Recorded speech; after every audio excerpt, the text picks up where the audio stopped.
अस्सलाम वालेकुम, आप देख रहे हैं सुबह की सोच। हम हाजिर खिदमत हैं सुबह की सोच के साथ। मेरे साथ है गजल अशरफ और मुझे कहते हैं हसनैन लियाकत। आप सबको कहेंगे खुशामदीद और आप सबको कहेंगे जुम्मा मुबारक। हसनैन, आपको भी जुम्मा मुबारक हो और आज का दिन आपका अच्छे से गुजरे, हमारी यही उम्मीद है, यही ख्वाहिश है और यही दुआ है। और आप सबको पता है कि जुम्मे वाले दिन क्या होता है, अच्छी अच्छी बातें होती हैं, अच्छी अच्छी खबरें होती हैं हमारे पास आपको सुनाने के लिए। आपने दुआ करनी है तो मेरे और गजल के लिए भी करनी। जी, अपनी दुआओं में हमें जरूर याद रखना है, ये आपने नहीं बोलना, क्योंकि हम आपके लिए यहाँ पर सुबह सुबह यहाँ पर आकर बैठते हैं आपको इंगेज रखने के लिए, आपको बताने के लिए। तो शुरू करते हैं अपने प्रोग्राम का आगाज। आपको पता है कि हम ट्रेंडिंग स्टोरी से, ट्रेंडिंग न्यूज से करते हैं। तो सबसे पहली जो खबर है वो ये है कि पाकिस्तान में HIV के केसेस में खतरनाक इजाफा रिकॉर्ड किया गया है। सिर्फ 9 माह में 10,000 नए मरीज सामने आ गए हैं और महकमा सेहत के मुताबिक साल 2025 के इब्तदाई 9 माह के दौरान 10,000 नए HIV केसेस रिपोर्ट हो चुके हैं, जबकि अगर गुज़श्ता साल की बात की जाए तो 13,001 केसेस के मुकाबले में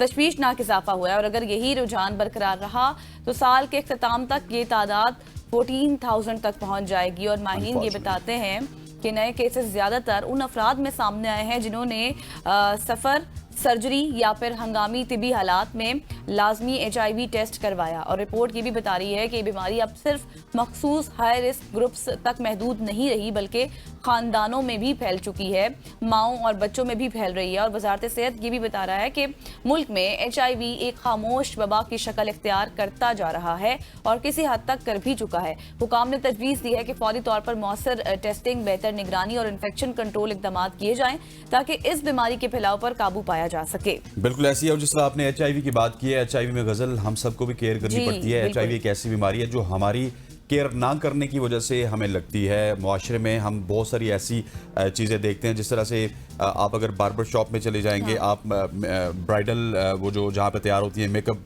सैलून में चली जाएंगी, वहाँ पे कुछ ऐसी चीज़ें यूज़ होती हैं। इस तरह से बार्बर शॉप में ऐसी चीज़ें यूज़ होती हैं। बहुत सारी ऐसी जगह हैं जहाँ पे इस तरह की चीज़ें यूज़ होती हैं जहाँ से इसके फैलने का बहुत खदशा होता है। सो आपको अपने एनवायरनमेंट को खुद क्लीन रखना है। अगर वहाँ पे जाते हैं, आपके पास अपनी किट मौजूद नहीं है, आप उनको एक दफ़ा कह सकते हैं कि इसको डिटोल के साथ साफ कर लें। आपके पास अगर स्पंज नहीं है तो आप उनको कह सकते हैं कि जो स्पंज है ये धुला हुआ है या नहीं धुला हुआ। अगर नहीं धुला हुआ तो इसको धो के ड्रायर के साथ उसको साफ कर लें। ये तमाम तो चीज़ें आप जब करेंगे तो आप HIV से बच सकते हैं। हमने सेगमेंट्स किए हैं, ये ऐसा नहीं है कि हम खुद से आपको कोई इंस्ट्रक्शंस दे रहे हैं। हमने डॉक्टर से बात की है, एक्सपर्ट से बात की है, आपको बताया है खवातीन में ये बीमारी किस तरह से फैल रही है। तो आपने जिस हद तक कंट्रोल करना है वो खुद करना है, हम आपको सिर्फ अवेयर ही कर सकते हैं। ऐसी है खवातीन साथ आगे बढ़ते हैं। और आगे बढ़ते हुए मौसम सरमा आ चुका है और मौसम सरमा जब आता है तो उसमें बहुत सारी तब्दीलियां भी आती हैं। पाकिस्तान रेलवे ने मौसम सरमा के हवाले से ट्रेन का नया शेड्यूल जारी कर दिया है, जिस पर कल से अमल दरामद शुरू कर दिया जाएगा। ट्रेन के नए शेड्यूल के मुताबिक 16 ट्रेनों की रवानगी में मामूली रद्दो बदल किया गया। शेड्यूल के मुताबिक 3 ट्रेनों को मुख्तलिफ स्टेशन पर दिए गए स्टॉप्स को खत्म किया गया, जबकि बहाल होने वाले 4 ट्रेनों को नए शेड्यूल में शामिल किया गया। अल्लामा इकबाल एक्सप्रेस ट्रेन सियालकोट से सुबह 7 बजे के बजाय 7:30 बजे और नारोवाल पैसेंजर ट्रेन सुबह 7 बजे के बजाय 7:25 पर रवाना होगी। Faiz and Faiz passenger train Narowal से सुबह 5:30 के बजाय 5 बजे रवाना होगी और अवाम एक्सप्रेस ट्रेन कराची से सुबह 7:30 बजे के बजाय 8 बजे रवाना होगी। जबकि शालीमार एक्सप्रेस ट्रेन लाहौर से सुबह 7:30 बजे की बजाय 7:10 पर रवाना होगी। नए शेड्यूल में 9 ट्रेन को मुख्तलिफ रेलवे स्टेशन पर दिए गए आर्जी स्टॉप्स को खत्म करके रेगुलर स्टॉप दे दिए गए हैं और मज़कूरा ट्रेन में Rehman Baba express, Karachi express, Shalimar express, Jaffar express, Pak business express, Pakpattan express, Tezgam और मिलत एक्सप्रेस शामिल हैं। ये नोट कर लीजिए, क्योंकि अब आपने जब मौसम सरमा में स्केड्यूल करनी है अपनी ट्रेन की जर्नी को, तो आपने अपनी जो आइटनरी है उसको इसी तरह से तरतीब देना है। बिकॉज ये कोई ये नहीं है कि हतमी है, ये चेंजेस आती रहती हैं। आप जो लोग रेगुलर सफर तो हम आगाह करेंगे, हम आपको आगाह भी करते रहेंगे। हतमी है, अभी तक ये हतमी है। हाँ। अगले नोटिफिकेशन तक आपने ये वीडियो सेव रखनी फॉलो करना है। बिल्कुल, आप अपने पास नोट कर लिए। ये बताने का मकसद ये है कि इस तरह से ये स्केड्यूल बनाया गया है, चेंज कर दी गई है तमाम तर टाइमिंग्स। परेशान बिल्कुल नहीं होना, अगर किसी ने कहीं का सफर करना है तो वो इसी टाइम के अकॉर्डिंग ही करना है ताकि उनको परेशानी का सामना ना हो। आगे बढ़ते हैं और आपको ये ट्रेंडिंग न्यूज़ देते हैं कि अदाकारा हानिया आबिर, जिनको कौन नहीं जानता, खूबसूरत हैं, प्यारी हैं, अक़वाम मुत्तहिदा ने वुमेन बाज़ाब्ता तौर पर पाकिस्तान की नेशनल गुडविल एम्बेसडर के तौर पर उनको मुकर्रर कर दिया है। और अक़वाम मुत्तहिदा वुमेन ने अपने एलामिया में ये कहा है कि ये फैसला तंजीम की पाकिस्तान में सनफी बराबरी और ख़वातीन के बाइख्तियार होने के लिए जारी कोशिशों में एक अहम पेशरफ्त है। इंस्टाग्राम पर जारी की गई पोस्ट में लिखा गया कि हानिया आमिर ने अपने नए किरदार के तहत अपने प्लेटफॉर्म के जरिए आगाही फैलाई है, अमली इक़दामात की तरगीब देने और मुल्क भर में ख़वातीन और नौजवान लड़कियों की आवाज़ को मज़ीद मजबूत करने में मदद की है और इसीलिए उनको ये जिम्मेदारी दी गई है। और तंजीम के मुताबिक हानिया आमिर की तकर्री का मकसद नौजवानों को ज़्यादा से ज़्यादा अपने साथ एंगेज करना, शामिल करना, सनती बराबरी, ख़वातीन की माशी और समाजी बाइख्तियारी और फिर जितनी भी आपको पता है कि जो सनफ़ पर मबनी तशद्दुद होता है उसके खात्मे से मुतल्लिक प्रोग्राम्स के दायरा कार को वसी करना है और नौजवानों में अपनी बेपनाह मकबूलियत और बढ़ते हुए असर रसूख की वजह से हानिया आमिर पाकिस्तान की शोबिज़ इंडस्ट्री की सबसे नुमाया शख्सियात में शामिल हैं और ये ऐलान ऐसे वक्त में सामने आया है जब उन्हें बैनुल अक़वामी सतह पर भी तेजी से मकबूलियत हासिल हो रही है। बिल्कुल ऐसे हमारे प्लेटफॉर्म की जानिब से, हमारी जानिब से हानिया आमिर को बहुत बहुत मुबारक हो। वो एक गुडविल एम्बेसडर बनी है और यकीनी तौर पे जिस वजह से उनको एम्बेसडर बनाया गया है वो तमाम काम करेंगी और अपनी जो खिदमात हैं वो बैनुल अक़वामी सतह पे वो देने के लिए बिल्कुल तैयार हैं।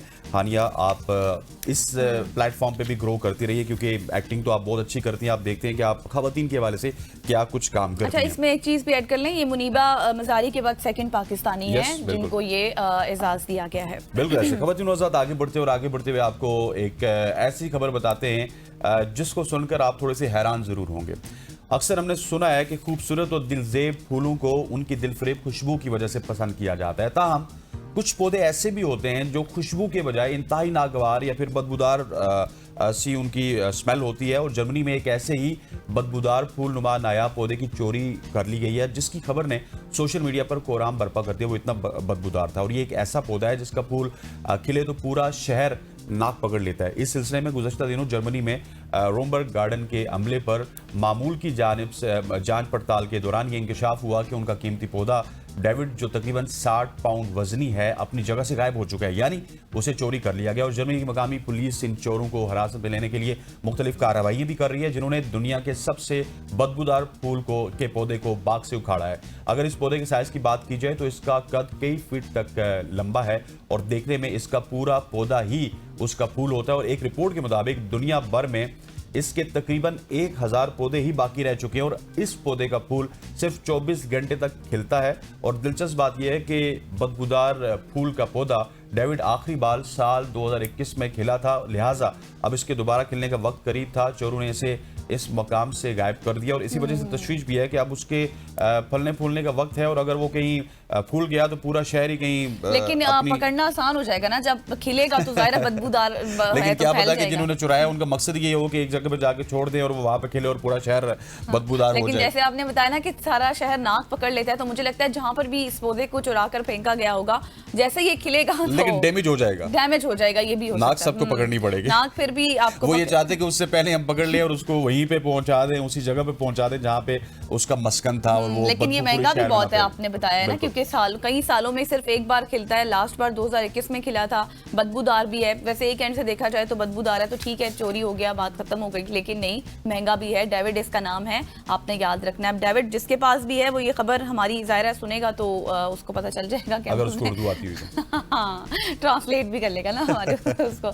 अच्छा जी, खैर आगे बढ़ते हैं और आपको अब लिए चलते हैं दुबई। अभी से कुछ दिन पहले हमने एक खबर शेयर की थी, आपको याद होगा कि सोना कितना महंगा हो गया है और जिन्होंने सोना खरीदना है वो खरीद ले। लेकिन अब दुबई में क्या है कि दुबई के सुनार ने सोने से दुनिया का सबसे कीमती लिबास तैयार करके आलमी रिकॉर्ड भी कायम कर दिया है।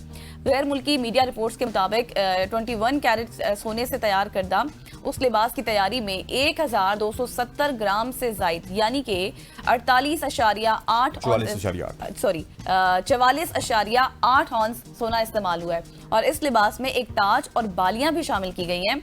इस लिबास की तैयारी में सोने के अलावा मुख्तलिफ कीमती पत्थर इस्तेमाल किए गए हैं। मीडिया रिपोर्ट्स ये भी बता रही हैं कि इस मुकम्मल लिबास का जो कुल वजन है वो 10,000 ग्राम से जायद यानी कि 355.6 ऑन्स है और इस मुकम्मल लिबास की कीमत $1 मिलियन से भी ज्यादा है। बिल्कुल, आपने इब्तिदा में कह दिया कि वैसे ही सोना महंगा हो चुका है, हमारी पहुंच से तो वो भी दूर है, लेकिन अब लोग हमारे दिल जलाने के लिए सोने के कपड़े बना रहे हैं और वो भी पाकिस्तानी करोड़ों रुपए में बेच रहे हैं। ये एक डिफरेंट क्लास के लिए ये यकीनी तौर पे ये बनाए गए होंगे।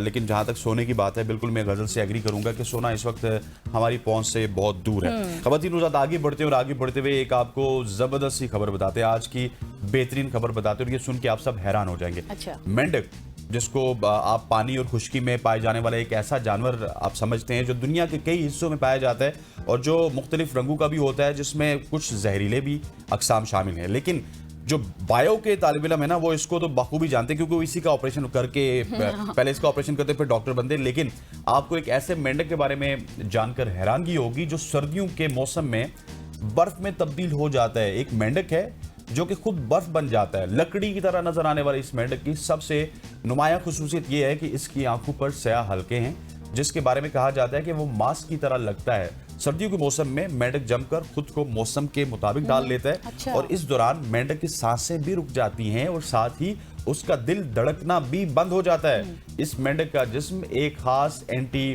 फ्रीज मादा तैयार करता है जो उसके खुलियों के अंदर बर्फ को जमने से रोकता है, जो जानलेवा होता है। लेकिन खुलियों के दरमियान जो खाली जगह हैं उन पर बर्फ जमती है। इसके बाद जब सर्दियां खत्म होती हैं तो गर्म मौसम में मेंढक पिघल जाता है और दोबारा से अपनी गजा लेना स्टार्ट कर देता है। ये मुनफरद मेंढक अमरीकी रियासत अलास्का, जो बहुत सर्द इलाका है, वहाँ पे और शमाल मशरिक के जंगलात में पाया जाता है। और ये कम तादाद में जनूबी अलाबामा में और शमाल मगरिब में एडाहो में भी पाया जाता है। अच्छा, ये तो आपने मेंढक की खुसूसियात बताई हैं, लेकिन मेंढक को हम दुआबी जानदार भी कहते हैं, जो पानी में भी रहता है और बाहर भी। अगर पानी की बात की जाए तो पानी में वो स्विम करता है और अपनी जो उसका जो स्किन होती है वैसे वो दुआबी उससे तो हम भी सांस हैं, हम भी लेता है। पानी में रह सकते हैं, पानी से बाहर भी रह सकते हम हैं, नहीं रह सकते इतना स्विमिंग ज्यादा, पूल में भी रह सकते हैं, स्विमिंग पूल से बाहर भी रह सकते हैं। इतना लंबा हम नहीं रह सकते, वो रह सकता है इतना टाइम तक। अच्छा, वो तो जब जमीन पर आता है तो वहां पर वो जंप करता है और पानी में तो वो छोटी छोटी मक्खियां जो जितने भी इंसेक्ट्स होते हैं वो खा लेता है और अपनी स्किन से सांस लेता है। लेकिन जब वो जमीन पर आता है तो वहां वो जंप करता है और वेट प्लेस, जो गीली जगह होती है,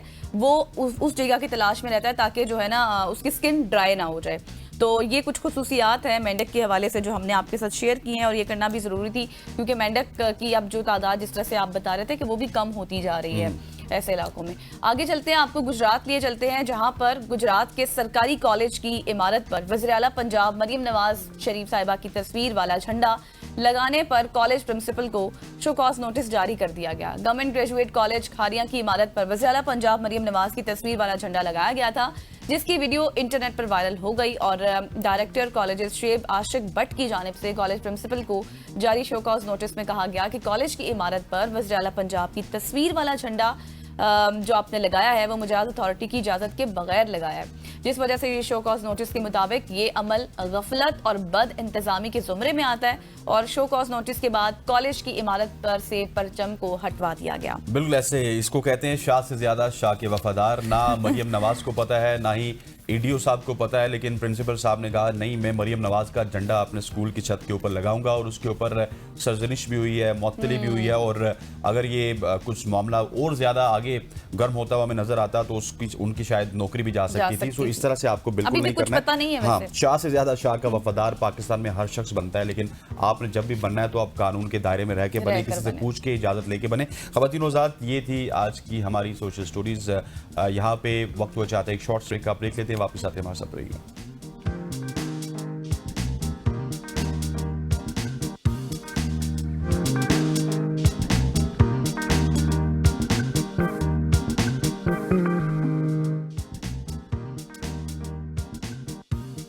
वेलकम बैक ख़वातीन और हज़रात। अब हम आपको लिए चलेंगे पेशावर के तारीखी चित्राली बाज़ार में। जब सर्द हवा चलती है तो हर दुकान पे खालिस सोन से बनी चित्राली जो पट्टी है, वेस्ट कोट है या फिर कोट की रंगीन झलक है, वो दिल मोह लेती है। और ये वो फ़न है जो नस्ल दर नस्ल चलता आया है।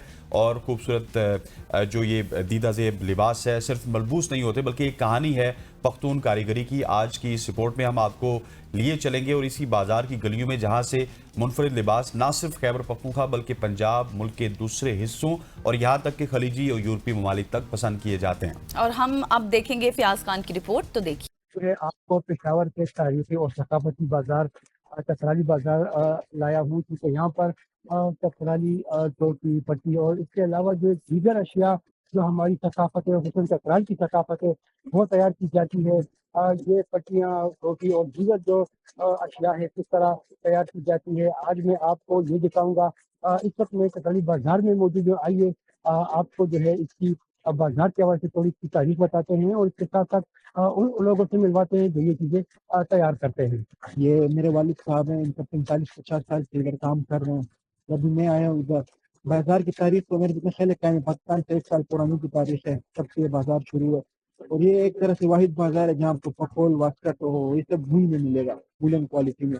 ये यूजुअली तो ये है गरम, इसलिए ये एक तरह से मशहूर है क्योंकि वूल से बने हैं, ऊन से निकले हुए हैं। तो ये घर में जो जो ओरिजिनल जो वूल होता है ये घर में औरतें निकालती हैं, धागे से वो लोग बनाती हैं। तब वो इधर आके जब तैयार होते हमारे पास हम कारीगरों को देते हैं, वो उनसे कोट वास्कट वगैरह चुगा ये सब बनाते हैं। वास्कट यही तकरीबन 3500 से शुरू होकर 6000 तक है। 6000 में जो आपको मिलेगा वो ओरिजिनल चित्राली वूल होगा, बाकी 3000 3500 में जो आपको मिलेगा वो लाहौरी होगा, और फिर बुनेंगा 4500 5000। तरजीह ये मुख्तलिफ कपड़े चतराइल ना आता है, मैं इसको बनाऊं बेचता है। जहूरी पार्टी है मशीन वाला, वायरा वक्कट वाला भी है मेरा थोड़ा, चतरा ऊन वाला सदार है, स्वाद वाला है, और कश्मीर ऊन है, मुख्तलिफ शाही मेरे पास है। ये चीज में कोई तो खाली टोपी तैयार होता है, और कौन सी सदार है वो चतराल ना आता है। बनता है, वास्कट बनते हैं, टोपियाँ बनते हैं पट्टी के गर्म कपड़े के। और ये तो तकरीबन 35-40 साल से मैं तो चूहे बनाता हूँ। एक चूहे पर एक दिन लगेगा, मैं उस पर गुलकारी भी करना पड़ता है ना। पहले इसका काम काज बहुत ज्यादा थी, इस टाइम जरा महंगाई की वजह से अब पता नहीं है कि थोड़ा सा ये तो बाहर जाते हैं, सऊदी के इलाके में जाते हैं, यूरोप में भी लोग आता है, बोले जाते हैं, कहते हैं हम जाते हैं, हम तो खुद को यूरोप पर भी गए नहीं है ऐसे। जी हसैन, आपने सुना कि चाचा उनका कहना था कि एक चोखा जो है वो एक दिन में तैयार होता है, क्योंकि उससे काफ़ी लगता है इसको बनाने में, इसको फिनिशिंग देने में जो है कारीगर बाकायदा तौर पर वक्त देता है, और वक्त के बाद जो है उसका मुआवजा जो है वो मिलता है। तो ये चाचा यूजीन के हमारे साथ, क्योंकि ये काफ़ी हद तक यहाँ पे मौजूद है, यहाँ पर जो है सरकारी बाजार में चोखा, वास्कट और कोट वगैरह जो है वो बनाते हैं। पोर्ट गजल, और हम वो माजी के जुरोकू में शायद चले गए थे, जिस तरह से फयाज ने एक्सप्लेन किया, स्पेशली जो इस तरह इसका सारा प्रोसेस बताना, सॉन्ग भी यूज हुआ, वो भी हमें माजी में लेके जा रहा था। पठानों की जो सकाफत है, हमारे पश्तून भाइयों की सकाफत है, उसको रोशनास कर रहा है। एग्जैक्टली। और जिस तरह से वो बताया ना कि क्या क्या प्रोसेस होता है, किस तरह से ये सिलाई होता है, क्या कुछ, तो सब कुछ एक एक चीज उन्होंने बताई, तो बहुत अच्छा पैकेज था। खैर, अब आपको एक दिल दहला देने वाला वाकया बताते हैं, शेखुपुरा लिए चलते हैं, जहाँ पर एक ऐसा वाकया सामने आया है जिसने इंसानी ज़मीर को झंझोड़ कर रख दिया है। थाना हाउसिंग कॉलोनी शेखुपुरा की हदूद में शोहर ने साथियों के साथ मिलकर बीवी को तशद्दुद और ज्यादती का निशाना बनाया, और फिर मुद्दई मुकदमे के मुताबिक मुल्जिम उस्मान ने फोन पर इत्तला दी कि बीवी का एक्सीडेंट हुआ है, मगर जब अहले खाना लाहौर के जनरल अस्पताल पहुंचे तो हकीकत कुछ और ही नजर आई। डॉक्टर्स ने बताया कि मुतासरा खातून को न सिर्फ ज्यादती का निशाना बनाया गया है, बल्कि बेहमाना तशद्दुद भी उसके ऊपर किया गया है। मजीद लर्जा खेज इंकशाफात ये सामने आए हैं कि ये सारा मंजर उस औरत के 10 साला बेटे ने अपनी आंखों से देखा कि उसकी माँ के साथ क्या हो रहा है, जिसने बताया कि वालिद ने अपने 2 साथियों के साथ मिलकर माँ को शराब पिलाई, ज्यादती की और फिर बेदर्दी से तशद्दुद करते रहे। इसी हवाले से अब मजीद डिटेल्स भी हासिल करेंगे, और हमारे साथ मौजूद हैं, हमारे साथ सत्यन हैं, लाहौर से हमारे रिपोर्टर हैं, कॉरेस्पॉन्डेंट हैं, क्राइम को भी कवर करते हैं। Satyan, thank you so much हो जाएगा, बताइएगा इस हवाले से क्या डिटेल्स हैं मजीद। थैंक यू, बहुत बहुत शुक्रिया। असल में ये जो ये खातून है बेसिकली ये असद नामी शहरी जिसकी मृत्यु थी, और 13 साल कबल जो है इसकी शेखपुरा उस्मान नामी शहर जो है उस शहरी से इसकी शादी होती है। तो चंद अरसे बाद ही आपस में ना कुछ इख्तिलाफात शुरू हो जाते हैं, और उसमें उसकी जो ख्वाहिश पैदा होती है दूसरी शादी की, जबकि इस खातून से उसके 2 बच्चे, एक बेटी और एक बेटा है, और इनके आपस में इख्तिलाफात है। लेकिन वालिदैन की आपको पता है कोशिश होती है किस तरह के मामला को बेटियों को बेटियों का दर्ज जो पता, तो उन्होंने पहले जो है इनकी आपस में सुलह वगैरह करवा दी। उसके बाद ये तकरीबन को 29 पिछले महीने का वाक़या है, 29 तारीख का, तो ये जो उस्मान है उसने इसके ऊपर तशद्दुद किया, बल्कि कुछ जो इसके दवाईन है वो बताते कि एक दफा तो ये किया कि इसके कमरे में ना बकायदा इसको मारने के लिए सांप छोड़ दिया, लेकिन कुछ किस्मती कि वो बच्ची जो है वो बच गई, और वो सांप पे जो है वो के महफूज रही। तो उसके बाद फिर इसने उसके ऊपर जो है तशद्दुद किया, और उसके बाद इसको जो है वो शराब जो है वो पिलाने के बाद उसके जो और जो दोस्त साथी थे उनके साथ मिलकर ठीक है, और ज्यादती की। उसके बाद इन्होंने खून जो मुकामी अस्पताल है वहाँ इसको एडमिट करवाया और वहाँ ये कहा गया, क्योंकि ये इससे पहले उन्होंने पूरी प्लानिंग की हुई थी। जब हॉस्पिटल लेके गए तो उनको ये बताया गया कि इसका एक्सीडेंट हुआ। अब उन्होंने जब उसकी हालत देखी तो उन्होंने कहा भी ये तो हमारे पास की बात नहीं, इसको आप लाहौर मुंतकिल करें, वहाँ जनरल अस्पताल ले जाए, क्योंकि इसके दिमाग में काफी सकते हैं। सही। और अच्छा वहाँ से सप्तान, ये उन्होंने बताइएगा, ये डिटेल्स तो आपने दी। अब जो उस्मान है उसका क्या स्टेटस है, उनके दोस्तों का क्या स्टेटस है? कोई इन्वेस्टिगेशन हुई है, उन पर मुकदमा दर्ज हुआ है, पकड़ा गया उनको? हाँ जी, मुकदमा तो दर्ज हो चुका है, लेकिन अभी तक मुल्जमान जो वो गिरफ्तार नहीं हुए। इसमें पुलिस जो है वो ज़ाहिर गिरफ्तारी के लिए छापे मार रही है, लेकिन अभी तक जो है यही बता रहे हैं उसके लवाकिन के मुल्जम जो है गिरफ्तार नहीं हुए। तो उसके बाद अब उन्होंने अदालत का भी, वहाँ जो मुकामी अदालत, वहाँ भी उन्होंने जो अदालत का दरवाजा जो खटखटाया जा रहा है उसमें पुलिस को पार्टी बनाएंगे, उसके बाद ज़ाहिर अदालत से कोई अहकाम जारी करेगी। तो ये असल जो मामला है ये तो जनरल अस्पताल जो डॉक्टर्स हैं उन्होंने सारे चीज से जो उनके वकील जो उसका बाप है उसको बताया कि ये इसके साथ एक्सीडेंट नहीं, असल वाकया तो ये इसके साथ जो है तशद्दुद किया, उसके बाद फिर इसे नशा आवर को चीज खिलाई गई, उसके बाद इसे ज्यादती की गई है। डेट इज वेरी अनफॉर्चुनेट तो सत्येन वो साहब। जो सत्येन पुलिस भाई, को मुझे सिर्फ ये बताइएगा, ठीक है अभी वो गिरफ्तार नहीं हुए, लेकिन हमारा मुआशरा किस तरफ जा रहा है? आपने फैमिली से भी बात की है, उसके वालिदैन से भी बात की है, ये किस तरह का रिलेशनशिप था कि एक शख्स अपनी ही वाइफ को अपने दोस्तों और दरिंदों के हवाले कर देता है और उसको शराब पिलाता है? हम किस तरफ जा रहे हैं सर? ये हुआ क्या? ये कितना अरसे से ये खिचड़ी बन रही थी? ये असल में जो केस के वारदान वो ये बताते हैं कि पिछले 3 साल से जो इनके आपस में चकलिश जो चल रही थी, और वो ये कोई ना कोई बहाना तलाश कर रहा था कि किसी न किसी तरीके से जो इसको मैं छोड़ के दूसरी शादी, असल उसकी ख्वाहिश दूसरी शादी की थी। अब बीवी का जो उसके लवाकिन ये बीवी का मौकफ ये था कि हमारे ऑलरेडी 2 बच्चे हैं, उसकी हम जो परवरिश अच्छी तरह से कर नहीं रहे, तो दूसरी शादी आप किस बेस पे करेंगे, क्योंकि आपके हालात तो इजाजत नहीं देते। लेकिन आपको पता है मर्द जो है कुछ ऐसे होते हैं जिनको इस तरह की ख्वाहिशात पैदा होती, लेकिन वो फिर कोशिश उनकी ये वाला जो होता है तशद्दुद, उसमें फिर वो सारे घर वाले जो वो भी इसमें इन्वॉल्व हो जाते हैं, क्योंकि जब एक आपने तय कर लिया होता है कि मैंने इस खातून को नहीं रखना, तो फिर आपके पास कोई ना किसी जो है बहाने बिल्कुल होते हैं। लेकिन मैं यहाँ एक जरूर ये कहूंगा कि जैसा कि ये बड़ा अफसोसनाक वाक़या है, जैसे कि हम देखते हैं कि पंजाब हुकूमत ने एक CCD बनाई है, तो जैसे कि वो बाकी क्राइम के ऊपर भी कंट्रोल कर रही है, बाकी इस तरह के जो खवातीन को जो हरासा करते, तो मेरा ख्याल है कि इस तरह CCD को, इस तरह के केस को भी हाथ में लेना चाहिए। देखना ये कोई आम केस नहीं, ये बड़ा अफसोसनाक घिनौना वाक़या है कि अपनी ही बीवी को आप उसको नशावर चीज पिलाते, उसके बाद फिर तशद्दुद करते, ज्यादती करते, फिर अपने साथियों से, और ये सारा वाकया जो उन्होंने छुपाने की कोशिश की। लेकिन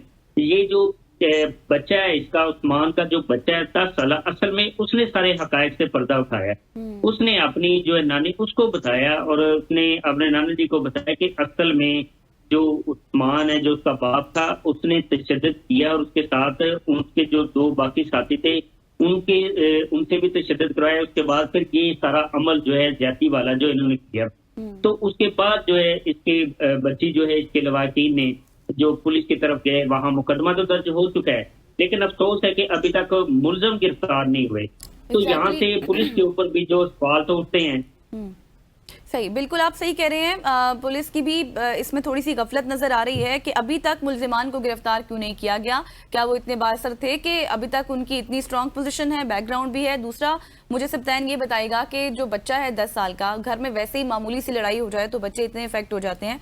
ये बच्चा जिसने अपने माँ की तमाम तर स्टोरी खुद बताई कि उसका बाप किस तरह से उसकी माँ के साथ सलूक करता था, अभी उनकी क्या कंडीशन है, वो बच्चा किसके हवाले है, किसके पास है, क्या उससे आपकी बात हुई है, वो क्या उसका मौकिफ है? बच्चा जो है वो इस वक्त है अभी लाहौर में। ये असल में बेसिकली लाहौर जो है ना चैना स्कीम है, यहाँ के ये लाहौर के रहती है। अब बच्चा जो है वो इस वक्त इनके लाहौर में है। तो ये जो खातून है इसकी भी कंडीशन जो है, क्योंकि आप वो वीडियो मैंने कुछ आपको दी, वो वीडियो में देखे, वो बच्ची की हालत जो है बहुत ही नाजुक है कि जिस तरह से उसके अब सारे दायरे के डॉक्टर जो है उन्होंने पूरे उसके मुकम्मल जो है बाल जो काटने के बाद उसका इलाज हो रहा है और उससे बोला नहीं जा रहा। तो ये कितना जिंदगी का अमल इन लोगों ने किया है कि वो बच्ची जो है वो बोलने की भी काबिल नहीं, वो बयान भी नहीं दे सकती। तो अभी तो ये ज़ाहिर है कि अब मैंने कोशिश की डीपीओ से बात करने की, लेकिन उन्होंने कॉल अटेंड नहीं की। शायद अगर वो कॉल अटेंड कर लेते तो मजीद उनका भी मौका आ जाता, ये वो हमें इस हवाले से वजह कर देते, सही। लेकिन उन्होंने कॉल अटेंड नहीं की। ठीक हो गया तो ये सप्तेन। बड़ा अफसोसनाक वाक़या है। इस हवाले से भी हुकूमत को जो है लाया अमल जो है देना चाहिए, और इस तरह से सीपीडी जैसे जो इतना अच्छा एक विंग बनाया है, और ऐसे लोगों को जो इन्वेस्टिगेशन है या जो तफ्तीश है वो सीसीडी को करनी चाहिए, ठीक हो क्योंकि गया। आम पुलिस के पास तो वसाइल भी इतने नहीं है। तो सही। वो इस ठीक तरह हो गया से सप्तेन, तफ्तीश नहीं थैंक यू सो करते। Much for joining us. सप्तेन अली हमारे रिपोर्टर थे जो कि हमें आगाह कर रहे थे। आपके वक्त का बहुत बहुत शुक्रिया। ख़वातीन और हज़रात, ये एक दिल वाला वाक़या था जो हमने सुख की सोच में आपके सामने इसको डिस्कस भी किया, और उम्मीद करते हैं कि जो मुलजिमान हैं, मुजरिम हैं, उनको जल्द अज जल्द सज़ा मिले। यहाँ पर वक्त हो जाता है एक शॉर्ट सी कमर्शियल ब्रेक का, ब्रेक लेते हैं, वापस आते हैं हमारे साथ रहिए।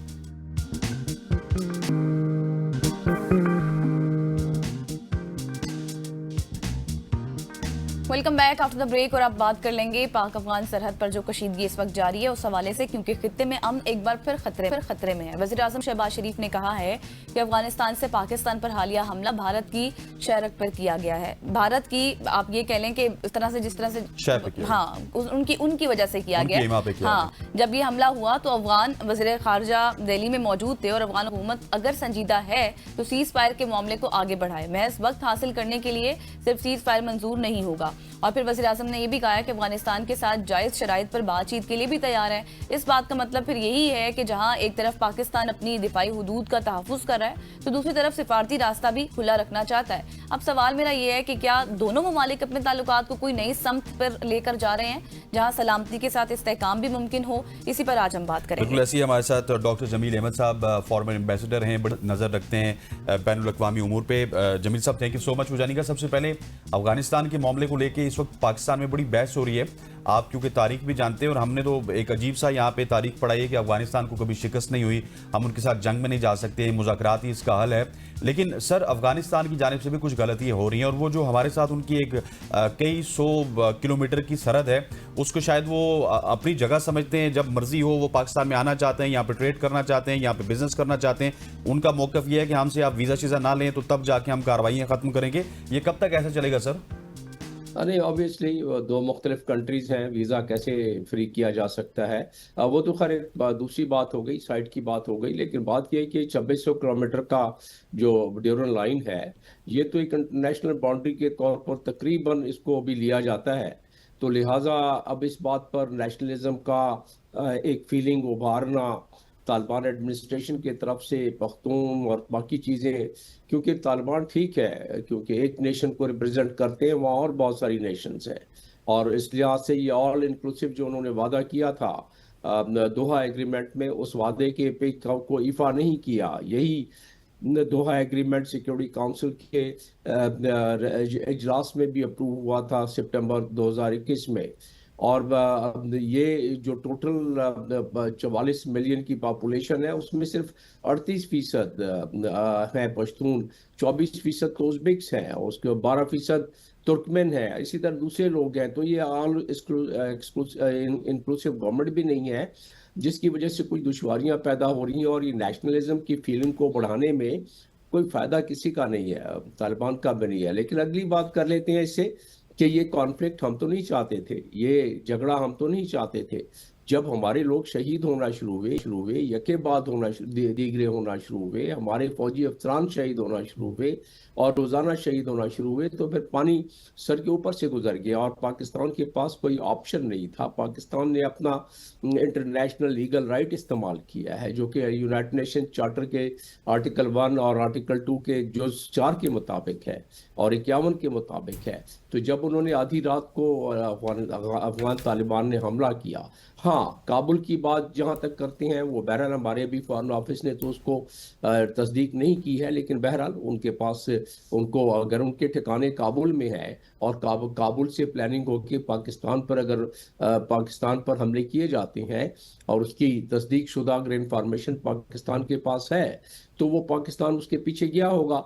बहरहाल क्योंकि इसकी तस्दीक नहीं हुई है तो इसको इतना ही कह देना काफ़ी है, लेकिन इसका अगर तकाबली जायज़ा लिया जाए तो तालिबान इसका फ़ायदा उठा रहे हैं, वो अपनी इसकी पॉलिटिकल एडवांटेज ले रहे हैं। वो जो मैंने आपको बताया चंद लम्हे पहले कि 38% आबादी जो है उसको वही कह रहे हैं यही ड्यूरन लाइन की कोई लाइन नहीं होती जिधर से आपने इब्तिदा किया अभी, उसी बात को एक्सप्लॉइट कर रहे हैं, जो कि हमारी तरफ से उसकी नैरेटिव को अब काउंटर नैरेटिव करना बहुत ज़्यादा ज़रूरी है। और उसके अलावा अब मैं समझता हूँ कि इसको ज़रा बारीकबीनी से देखना पड़ेगा। हमने तो डायलॉग का रास्ता नहीं छोड़ा था, हमने तो डिप्लोमेसी को आखिरी वक्त तक इस्तेमाल किया, और डिप्लोमेसी का इस्तेमाल जब जब देखा हमने कि अब वो कारगर नहीं हो रहा है तो फिर मिलिट्री ऑपरेशन करना पड़ा। उसके बगैर हम दो ही रास्ते थे, या तो अपने लोगों को शहीद करवाते रहते डेली बेसिस पर या उसका जवाब देते। लेकिन फिर मैं कहूँगा कि ये दो ब्रदर मुल्कों के दरमियान हम तो आम अफगान के बाशिंदों को अपना भाई समझते हैं और हमेशा से समझते आए हैं। ये और बात है कि बहुत सारे हचकोले आते रहे हैं हमारे इस रिलेशन में। पाकिस्तान बना उस वक्त भी उन्होंने मुखालफत की थी 1948 में, फिर 1960 की दिहाई में उन्होंने बाजोड़ पे हमला किया, उसी तरह टीरा पे हमला किया 6,000 का लश्कर लेके, तो उधर से मामला चल रहा है। लेकिन उसके बावजूद हमने उनकी मेज़बानी की, 40 साल तक मेज़बानी की, और वो उसके बाद क्या वजह हुई कि ऑल ऑफ अ सडन ये मामला चल बल्कि रहा है। वो तो उन्होंने सर सुकूत डाका को सेलिब्रेट भी किया, ये भी हम ऐड कर सकते हैं। जी हाँ बिल्कुल, लेकिन यह है कि इसमें बात यह है कि हमें भी थोड़ा सा इसका मजीद गहराई में जाके एग्जामिन करना पड़ेगा। अब तालिबान के लिए क्या मामलात हैं उसको भी देखना पड़ेगा। तालिबान टीटीपी को देखते हैं कि वो टेररिस्ट नहीं देखते तालिबान टीटीपी को, हालांकि डिक्लेयर टेररिस्ट है। लेकिन सर अब मसला ये अमेरिका ने भी है, कह जिस दिया तरह है। से आपने अच्छे से इलेबोरेट किया और सारी चीजें आपने कही कि अब हमें इसको अच्छे से एग्जामिन करना होगा। लेकिन अब देखें पाकिस्तान की खारजा महाज पर माशाल्लाह बहुत कामयाबियां हैं, उनको सराहा भी जा रहा है, लीडरशिप की जितनी कामयाबियां उनको भी सराहा जा रहा है। इंडिया को जिस तरह से हमने सबक सिखाया उसके बाद अब इंडिया का उसके बाद उन्होंने ये बयानियां देना शुरू कर दिया कि अब जो ऑपरेशन सिंदूर का दूसरा मरहला होगा उसको सब देखेंगे। लेकिन अब नजर आ रहा है कि पाकिस्तान अंदरूनी बैरूनी दोनों ही लड़ाइयां लड़ रहा है। एक तरफ इंडिया को हमने सबक तो सिखा दिया, अब अफगानिस्तान की जिस तरह से बात हो रही है और जिस तरह से वजीर आजम साहब का भी ये है बयान कि ये इंडिया के कहने पर ही किया जा रहा है, इसको आप कैसे देख रहे हैं?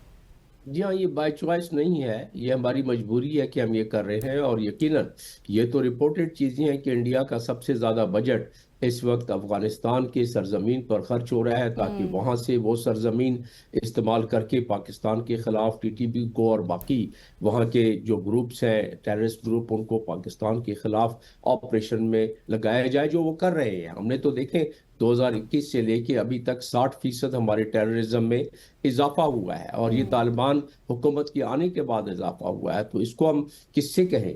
ज़ाहिर है तालिबान हुकूमत कर रहे हैं, उनसे ही हमने कहना है। लेकिन उसके बावजूद हमें फ़र्क महसूस करना चाहिए। आम आवाम जो अफगानिस्तान की है उनको हमें यही नैरेटिव जो शुरू से हमारा रहा है कि वो बिल्कुल हमारे न सिर्फ ब्रदर मुल्क हैं, हमारे भाई हैं, लिहाजा उनको न वर्गलाया जाए, वो उनके साथ हमारी वही हमदर्दियाँ शामिल हैं। और हमें ये भी पता है कि तालिबान की भी कुछ मजबूरियाँ हैं, लेकिन वो हमसे शेयर कर लें, अपनी मजबूरियां शेयर कर ले, मान लें, हम उनकी मदद करेंगे। दुनिया मदद करने को तैयार है, लेकिन उसको मानते भी नहीं है। वो कहते हैं हमारी सरजमीन पे कोई दहशतगर्द है ही नहीं। अक़वाम मुत्तहिदा कहता है कि है, अक़वाम मुत्तहिदा की मॉनिटरिंग टीम कहती है, अमेरिका की इंटेलिजेंस कहती है, रशिया चाइना सब कहते हैं कि है। वो कहते हैं कि हमारे इस पे सरजमीन पे नहीं। अब इसका तो कोई इलाज है नहीं, अगर उनके सरजमीन पे नहीं है तो वहाँ से कैसे हमले हो रहे हैं हमारे ऊपर? फिर हमें अंदाज़ा है, अगर इसका तकाबली जायज़ा लिया जाए तो हमें पता है कि ये शोल्डर टू शोल्डर एक साथ लड़ते रहे हैं टीटीपी वालों के साथ। टीटीपी वाले उनके किन्स एंड किट्स हैं। और दूसरा ये है कि फाइटर्स जो हैं वो एक साथ लड़ते मरते रहे हैं। वो इसके साथ जब अमेरिका की नेटो फोर्सेस थी और कोलिजन फोर्सेस थी उनकी, तो फिर ये जो सेंस ऑफ ब्रदरहुड टीटीपी के साथ है, उनसे उनका जान छुटकारा नहीं हासिल हो रहा है। बिल्कुल सही है सर, उनसे उनका छुटकारा नहीं हो पा रहा है। आपसे बहुत सी और भी गुफ्तगू करनी थी लेकिन वक्त की कमी है। थैंक यू सो जमील साहब, आपने हमें वक्त दिया। डॉक्टर जमील अहमद साहब हमारे साथ मौजूद थे, फॉरेन एम्बेसडर, जो कि अफगानिस्तान के ऊपर गुफ्तगू कर रहे थे। यहाँ पे वक्त हो चाहता है एक शॉर्ट सी कमर्शियल ब्रेक का, ब्रेक लेते वापस आते हैं, हमारे साथ रहिएगा।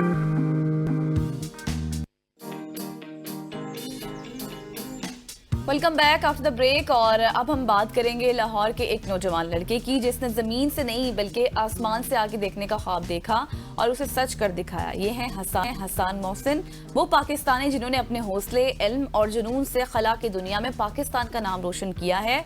हसान को दुनिया के मोतबर इदारे international institute for astronautical sciences ने मुंतखब किया और उसके बाद जिस तरह से हसान ने पाकिस्तान का नाम रोशन किया, जहां उन्होंने micro gravity flight, space suit operation, high G flight और सब ऑर्बिटल स्पेसक्राफ्ट सिमुलेशन में जिस तरह से उन्होंने तरबियती मराहिल कामयाबी से मुकम्मल किए और वही तजुर्बात जो असल खलाबाजों को दिए जाते हैं उन्होंने उसको अच्छे तरीके से मुकम्मल किया और उसके बाद पाकिस्तान का नाम रोशन किया। आज हमारे साथ हसान मौजूद हैं। बिल्कुल ऐसी है और हसान ने बहुत सारे काम किए, यूनिवर्सिटी ऑफ टोरंटो से उन्होंने डिग्री हासिल की। सो हसान से हम पूछते हैं, Hasan thank you so much for joining us. सबसे पहले हसान हमें ये बताइएगा कि एस्ट्रोनॉटिकल साइंसेस के हवाले से हमें थोड़ा सा आगाह कीजिएगा, आपको किस तरह से ये शौक पैदा हुआ, फिर आप इस फील्ड में पहुंचे और international institute for astronautical sciences तक कैसे पहुंचे, अपनी तालीम के हवाले से भी, उसके बाद हम आगे बढ़ेंगे इंशाल्लाह। जी बिल्कुल, तो मैं जो हूँ इस वक्त एस्ट्रोनॉटिक्स की फील्ड स्टडी कर रहा हूँ एक इंस्टीट्यूट के साथ जिसका नाम है the international institute for astronautical sciences. और मुझे बचपन से ही एस्ट्रोनॉट बनने का शौक़ था। तो उस वक्त जब मैं छोटा था तो हम लोग पिंडी में रहते थे, तो मुझे याद है एक दफ़ा मेरे फादर ने हमें एक पज़ल लेके दी, तो उसमें जो है अलग अलग पीसेस थे, हर पीस पे अलग प्रोफेशन, जैसे एक पे पुलिस, एक पे फायर फाइटर, एक पे एस्ट्रोनॉट था, और उससे मुझे बड़ी फैसिनेशन थी। तो बचपन में मैं दादा के साथ बैठ के डॉक्यूमेंट्रीज और देखता था, थोड़ा बहुत सीखता था स्टार्स के बारे में, प्लैनेट्स के बारे में। और जब जो है यूनिवर्सिटी में दाखिला लेने का मौका आया तो मेरे जहन में था कि इस जो है शोबे में जाना है, लेकिन उस वक्त यही ख्याल था कि अमरीकी होए बगैर मुमकिन नहीं है। तो मैंने जो है चुना कि मैं ऊपर नहीं जा सकता लेकिन मैं ज़मीन से पढ़ सकता हूँ। तो मैंने एस्ट्रोनॉमी चूज़ किया कि मैं यहाँ से जो है प्रोजेक्ट्स और ऊपर मैं टेलीस्कोप यूज़ करके रिसर्च कर सकता हूँ। और वहाँ यूनिवर्सिटी ऑफ टोरंटो में जब मैं ग्रेजुएशन मैंने वहाँ से की, वहाँ पे मैं एस्ट्रोनॉमी पढ़ते हुए ऐसे काफ़ी सारे क्लब्स में मैं इन्वॉल्व था जहाँ पे स्पेस कॉन्फ्रेंसेस और स्टूडेंट इंजीनियरिंग डिज़ाइन टीम्स थी। तो उनके थ्रू मुझे पता चला कि एक इंस्टीट्यूट ये है, international institute for astronautical sciences, जो पूरी दुनिया से लोगों को वेलकम करते हैं। और वहाँ पे आप जो है एस्ट्रोनॉटिक्स से रिलेटेड टॉपिक्स पे फिजिकल ट्रेनिंग भी कर सकते हैं और आप उनके साथ रिसर्च और कोर्सेज भी ले सकते हैं। ग्रेट। अच्छा हसान, ये बताएं, जिस तरह मैं अपने इब्तिदा में बात कर रही थी माइक्रो ग्रेविटी फ्लाइट के हवाले से भी थोड़ा सा ये भी बताएं, एक्सप्लेन करें कि क्या होती है, ताकि जो बच्चे आपकी फील्ड में जाना चाहते हैं उनको हर चीज़ के हवाले से पता हो। इसको जो है यूजुअली हम लोग जीरो ग्रेविटी फ्लाइट कहते हैं, जो लोग जिस टर्म के साथ कॉमनली फेमिलियर हैं। तो जीरो ग्रेविटी फ्लाइट हम जो है ऊपर जाते हैं अबाउट 20,000 की ऊंचाई पे, और इंजन उस वक्त जो है ना हम लोग फुल थ्रॉटल पे करते हैं और हम और ऊपर जाते हैं और फिर इंजन ऑफ करके नीचे फ्री फॉल करते हैं जमीन की तरफ।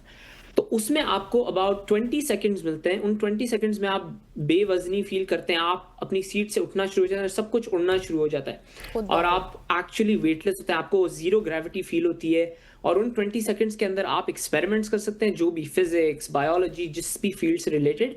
और उन 20 सेकंड्स के बाद वो इंजन वापस ऑन करते हैं और रिकवर करते हैं, और ये बार बार इस parabola. That's very amazing. Hasan, मुझे साथ ये भी बताइए, जिस तरह आपका शौक भी था, आपने तमाम तर चीज़ें इस हवाले से पढ़ी भी हैं, लेकिन जब पहली दफ़ा आप स्पेस पे गए और आज़ादाना तरीके से, जिस तरह आप अभी फ्लोटिंग की बात कर रहे हैं, उस फ्लोट करने का एहसास आपने हासिल किया, तो वो कैसा एक्सपीरियंस था? और वो ड्रीम्स कम्स ट्रू वाली बात हो जाती है। हाँ। वो एहसास बयान करना तो बहुत मुश्किल है, लेकिन बहुत मज़े का था। लेकिन मैं एक शौक की हालत में भी था, क्योंकि जब आप पहले ऊपर जा रहे होते हैं तो उस वक्त जब प्लेन इतनी तेज़ रफ्तार में होता है, आप टर्न लेते हैं या ऊपर की तरफ जाते हैं, तो आपको अपनी बॉडी वेट और जो ज़मीन पे आपको जितनी ग्रेविटी फील होती है उससे आपको कई गुना ज़्यादा आपको ग्रेविटी और फोर्स फील होगी।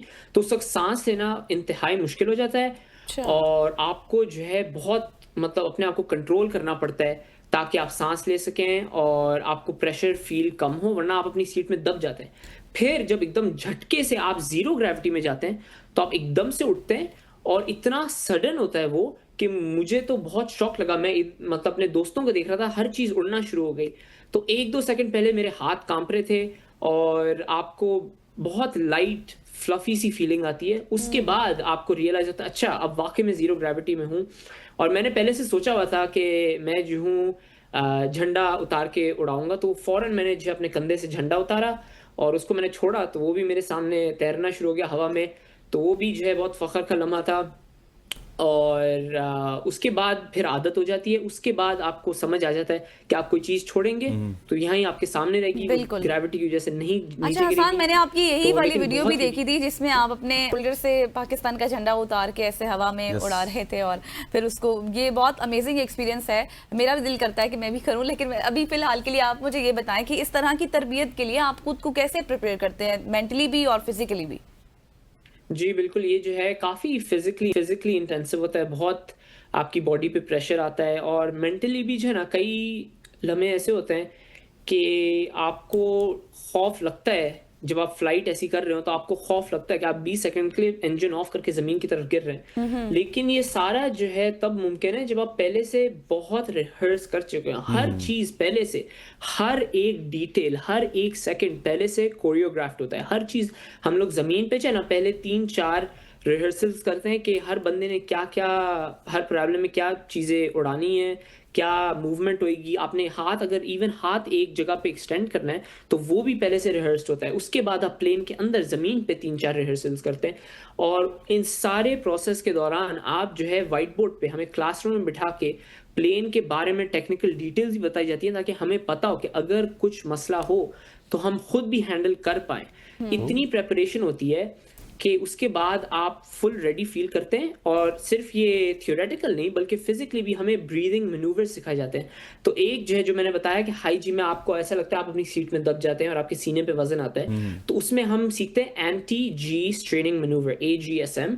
तो उसमें हमें सिखाते हैं कैसे सांस लेना है उन मुश्किल लम्हों में। तो ये सारी ट्रेनिंग हमें जो है, मैंने ये IIAS जो ये इदारा है उसके थ्रू ली है।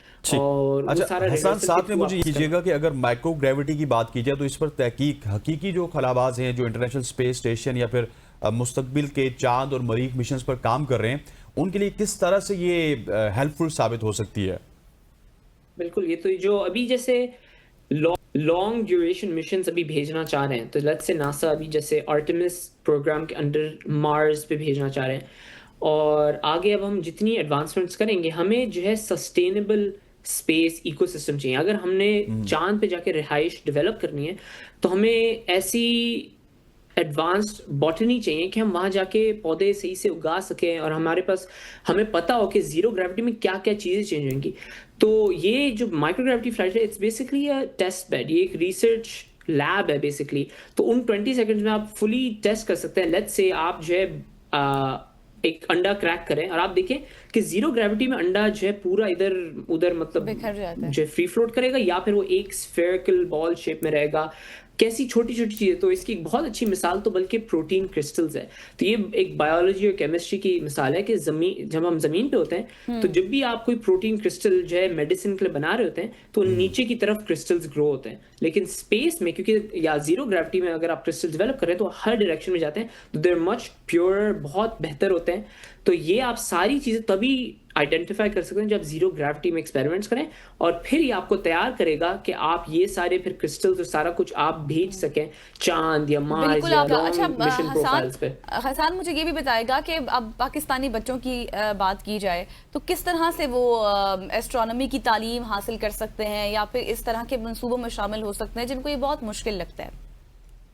बिल्कुल बिल्कुल, पहले तो जो है आई थिंक अवेयरनेस की बात है। आई थिंक ज़्यादातर लोगों को अभी एहसास नहीं है कि आप जो है घर पे बैठ के भी रिसर्च इस फील्ड में कर सकते हैं, और आप अच्छा। खुद जो है नासा के प्रोजेक्ट्स में इन्वॉल्व हो सकते हैं, जिसको हम सिटीजन साइंस कहते हैं। क्योंकि आपको आज के दौर में कोई आला तालीम या कोई ख़ास जो है पैसे की ज़रूरत नहीं है। आप अपने लैपटॉप खोल के, आप इंटरनेट के थ्रू, आप जैसे नासा सिटीजन साइंस गूगल पे लिखें और आप उनके प्रोजेक्ट्स में डायरेक्टली फ्री में इन्वॉल्व हो सकते हैं, और आप सीख भी सकते हैं।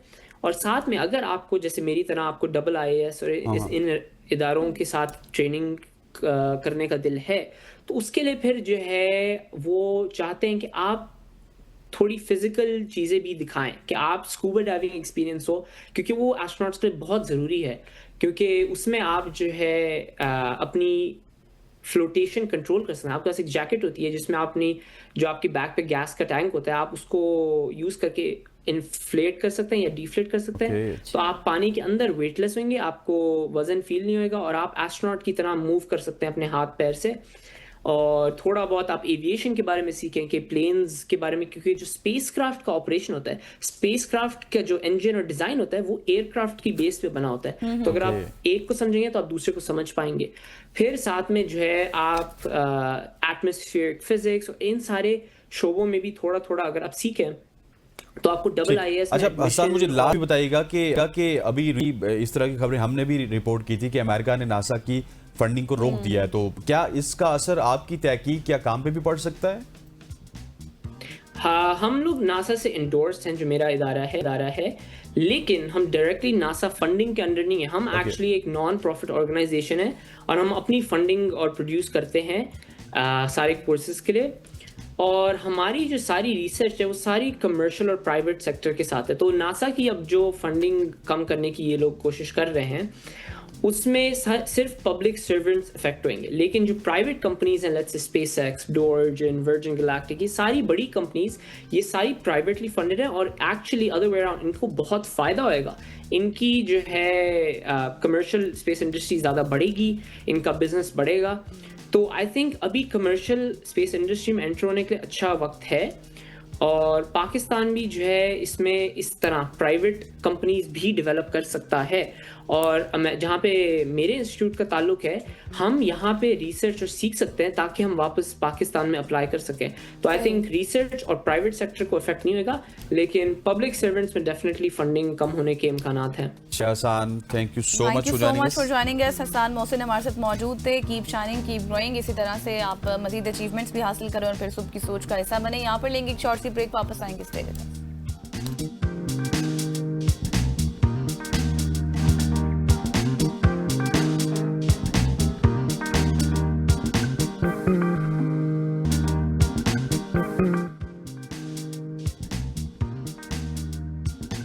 Welcome back to in focus. अब हम बात करेंगे इन फोकस में एक ऐसे टॉपिक के ऊपर जिसके ऊपर बहुत कम बात की जाती है, और हमारा मकसद ही ये है कि उन डार्क साइड्स को भी सामने लाया जाए। इन फोकस सेगमेंट में उसके ऊपर बात की जाए जिनके ऊपर सारी दुनिया समझना चाहती है, सोचती है, लेकिन बात नहीं होती। तो आज हम इसी सेगमेंट में उन पर बात करेंगे, क्योंकि पाकिस्तान में सिनफी मसावात और इंसानी हकूक की जिदोजहद में एक नया बाब लिखा जा रहा है, और इस बाब का नाम है नयाब अली। लाहौर से ताल्लुक रखने वाली नयाब अली पाकिस्तान की पहली ट्रांसजेंडर शख्सियत हैं जिन्होंने अक़वाम मुत्तहिदा की, आप ये कहें कि उनको इंसानी हकूक कौंसिल UNHRC में ह्यूमन राइट्स डिफेंडर्स के खुसूसी सफ़ीरों की फहरिस्त में शामिल किया गया है। ये ना सिर्फ उनकी एक ज़ाती कामयाबी है, बल्कि पाकिस्तान की कॉन्टेक्स्ट में देखा जाए तो पाकिस्तान के लिए एक तारीखी लम्हा भी है। इसके अलावा अगर बात की जाए उनकी अचीवमेंट्स के हवाले से, तो नयाब इस वक्त executive director of transgenders rights भी है, राइट्स कंसल्टेंट पाकिस्तान भी हैं, और हार्वर्ड यूनिवर्सिटी में ग्लोबल वुमेन राइट्स फेलो के तौर पर खिदमात भी अंजाम दे रही हैं। 2018 की बात की जाए तो 2018 में मंजूर होने वाले transgenders persons protection of rights act की तश्कील में उनका मरकजी किरदार भी रहा है, और उन्हें आलमी सतह पर 7 बैनुल-अक़वामी एजाज़ात से भी नवाजा जा चुका है। और आज नयाब अली हमारे साथ मौजूद हैं। बिल्कुल ऐसे ही नायाब, thank you so much for. सबसे पहले जरा गजल ने हमें अपने इंट्रो में बताया कि आप पाकिस्तान की ट्रांसजेंडर शख्सियत हैं जिन्हें अक़वाम मुत्तहिदा के इंसानी हुकूक कौंसिल में शामिल किया गया है। It's a big achievement for Pakistan. इस लम्हे को आप कैसा महसूस कर रही हैं? हम तो बहुत ज़्यादा अच्छा महसूस कर रहे हैं कि पाकिस्तान का नाम वहाँ पे भी आप रोशन कर रही हैं माशाल्लाह से। Thank you very much Hasnain. गजल मैं बस यहाँ पे ये बताना चाहती हूँ कि सिर्फ मैं पाकिस्तान की नहीं बल्कि पूरी दुनिया में मैं इस टाइम जो वाहिद ख्वाजा सरा हूँ जिसको कभी भी UN के किसी इस हाई लेवल ओहदे के लिए नामजद किया गया है। There is a process now जिसके ऊपर जो मेंबर स्टेट हैं, जिसमें अभी हाल ही में पाकिस्तान भी इलेक्ट हो गया ह्यूमन राइट काउंसिल का मेंबर, तो दे आर गोना वोट और उसके बाद फिर ये तकर्री होगी। I am very proud of that. और जो है वो बस यही कोशिश होती है कि जो महरूम तबकात की बुनियाद पर पाकिस्तान को हमेशा तनकीद का निशाना बनाया जाता रहा है, तो हमारे जैसे सॉफ्ट इमेज उभारने वाले चेहरे हैं, जो वनरेबल ग्रुप्स हैं, वो जब हम बैनुल-अक़वामी सतह के ऊपर जाते हैं, हम बात करते हैं और हम पाकिस्तान की अचीवमेंट हाईलाइट करते हैं कि पाकिस्तान किस तरीके से बराबरी के मौके फराहम करता है अपने महरूम तबकात को, जो ना सिर्फ मुल्की सतह पर बल्कि बैनुल अक़वामी सतह के ऊपर भी बड़े अच्छे तरीके से नुमाइंदगी करते हैं, अच्छा काम करते हैं। अच्छा तो नयाब, उस पे मुझे ये पाकिस्तान भी का बड़ा बताइएगा, soft image माशाल्लाह से जिस तरह से आपकी अचीवमेंट्स हैं उसको जितना भी सराहा जाए कम है, लेकिन आप ग्लोबली काम कर रही हैं ह्यूमन राइट्स के ऊपर भी, आप हर चीज़ को अच्छे से देख रही हैं, सुन भी रही हैं। आप क्या देख रही हैं पाकिस्तान में इस वक्त किस तरह के चैलेंजेस फेस किए जा रहे हैं ट्रांसजेंडर कम्युनिटी की अगर बात की जाए तो? देखिए, पाकिस्तान जो अभी चूंकि मैं रिसेंटली मैंने हार्वर्ड यूनिवर्सिटी को भी ज्वाइन किया as a global human right fellow, तो वहाँ पे भी मैं एक तहकीकी केस स्टडी के तौर पर पढ़ाया भी जाएगा। तो उसमें अभी जो दुनिया में पाकिस्तान को एक बहुत कामयाब केस स्टडी के तौर पर देखा जाता है, जिसमें ख्वाजा अफराद ट्रांसजेंडर कम्युनिटी के लिए एक बेहतरीन कानून साजी मौजूद है। अभी हाल ही में जो गवर्नमेंट ऑफ पाकिस्तान के मुख्तलिफ जो अगर मैं पंजाब की बात करूं तो एक बहुत बड़े स्केल के ऊपर स्किल प्रोग्राम शुरू किया गया। अगर मैं खैबर पख्तूनख्वा की बात करूं तो 15 स्केल तक जॉब्स के लिए कोटा बनाया गया। अगर मैं सिंध की बात करूं तो वहाँ पे ट्रांसजेंडर कम्युनिटी के लिए लोकल गवर्नमेंट। अच्छा, मुझे शॉर्टली साथ ये भी ऐड कर दीजिएगा कि कानून तो मौजूद है पाकिस्तान में, हर हवाले से कानून मौजूद है, लेकिन क्या उस पे इम्प्लीमेंटेशन भी हो रही है अगर अक्रॉस पाकिस्तान के तमाम सूबों की बात की जाए वहां पे? देखिए, चैलेंजेस असल में हम we have very good legislation right now. Unfortunately चूंकि इम्प्लीमेंटेशन जो करनी है वो उसी मुआशरे नहीं करनी है, और मुआशरे जो अफसरान हैं जो बेसिकली इदारों के अंदर बैठे हुए हैं जो कि सर्विस डिलीवरी के साथ जिनका ताल्लुक है, तो वो सारे के सारे इसी सोसाइटी से आते हैं, जो सोसाइटी ख्वाजा कम्युनिटी को एक्सेप्ट नहीं करना चाहती, बुलिंग करती है, हरास करती है, सड़कों के ऊपर तज़हीक का निशाना बनाती है, जो कि भीख देख के खुश है, जो कि शादी ब्याह के ऊपर नाच गाना करवा के खुश है, तो वो मुआशरा कभी भी जो है वो हमारी कम्युनिटी को बराबरी की सतह पर नहीं देखना चाहता। तो वो एक चैलेंजेस सोसाइटी के तौर पर तो हैं, क्योंकि हमें ये समझने की ज़रूरत है कि अगर कोई डॉक्टर बैठा हुआ है अस्पताल के अंदर तो वो उसी मुआशरे की अक्कासी कर रहा है जिस मुआशरे में ख्वाजा कम्युनिटी को ये सारे चैलेंजेस का सामना करना पड़ता है। तो ग्राउंड के ऊपर मसले हैं, वायलेंस के इश्यूज हैं। अभी रिसेंटली सिंध में 3 ख्वाजा का मर्डर हुआ था, तो there is a lot of challenges. लेकिन मैं ये समझती हूँ कि बतौर रियासत जो अच्छा नयाब, आप चैलेंजेस अच्छा के हवाले से बात तो करें, ये यकीनी तौर पर पर चैलेंजेस मौजूद हैं। जब हम ग्राउंड रियलिटीज़ पर देखते हैं, ह्यूमन राइट्स की हम बात करते हैं, ट्रांसजेंडर राइट्स की बात करते हैं, लेकिन ग्राउंड रियलिटीज़ कुछ और होती हैं, इम्प्लीमेंटेशन भी उस तरह से नहीं होती। एक तासुर आम सा पाया जाता है, बल्कि ये देखा भी गया है कि ट्रांसजेंडर्स का एक तबका ऐसा भी है जो कि भीख मांगता है। इसके पीछे आपको क्या रीज़न लगता है? क्या कम्युनिटी की अपनी एक्सेप्टेंस उसकी नहीं है, या फिर सोसाइटी का रोल आपको नजर आता है कि सोसाइटी भी एक्सेप्ट नहीं करती? देखिए गजल, जो ये आपने बड़ा इम्पोर्टेंट सवाल उठाया है कि हमने कितने ही ख्वाजा कम्युनिटी के लोग देखे हुए हैं जो कि आला ओहदों के ऊपर जो है वो मामूर हैं, या फिर वो पढ़ लिख के अपनी ज़िंदगियों को बेहतर बना चुके हैं। हमारी जो मेजॉरिटी है आज तक भी सड़कों के ऊपर हमें किसी न किसी गाड़ी का शीशा खटखटाते हुए नजर आती है और वो भीख मांगते हुए नजर आती है। तो उसकी रीज़न जो ये है कि मुआशरे ने हमेशा साइड लाइन के ऊपर रखा। अगर हम हिस्ट्री के अंदर चले जाएं वो तो साथ ये भी ऐड कीजिएगा, मुआशरे ने भी एक्सेप्ट नहीं किया और वो जो कवानीन बने थे उनको भी उस तरह से इम्प्लीमेंट नहीं किया जा रहा। बिल्कुल जी।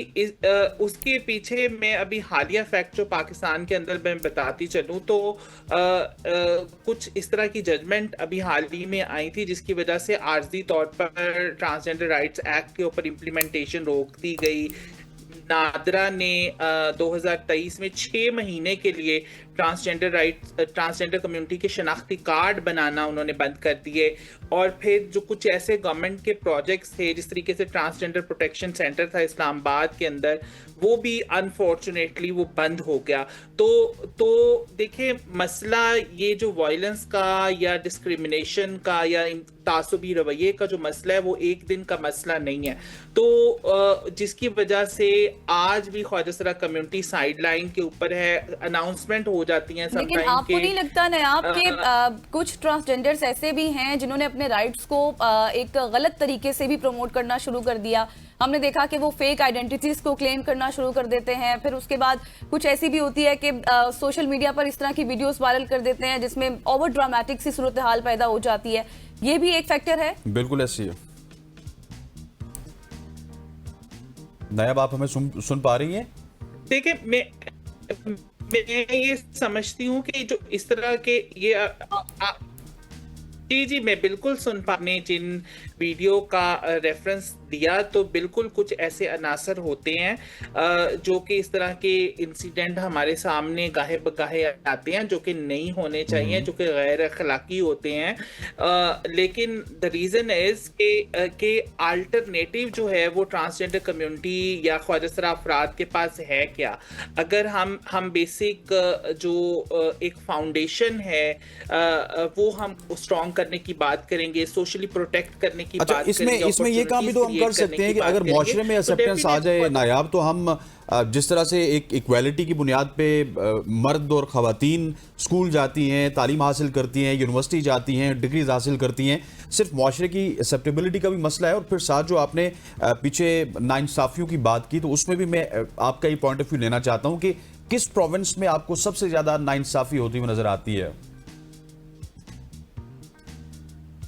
देखें, मुझे खैबर पख्तूनख्वा के अंदर जो राइट नाउ खैबर पख्तूनख्वा के अंदर उसके साथ साथ फिर पंजाब के अंदर, सिंध में तकरीबन मैं अगर कंपैरिजन नहीं करना चाहती, मैं सिर्फ ये जो केसेस रिपोर्ट बेसिकली होते हैं तो वो केपी के अंदर ज़्यादा होते हैं। उसमें उसका कतई मकसद ये नहीं है कि कहीं किसी हम एक ख़ास प्रोविंस को हम टारगेट करें कि यहीं पे मसले ज़्यादा हैं। मसले ओवरऑल पाकिस्तान में हैं और जिसकी रिपोर्टिंग वहाँ से जो है वो ज़्यादा होती है।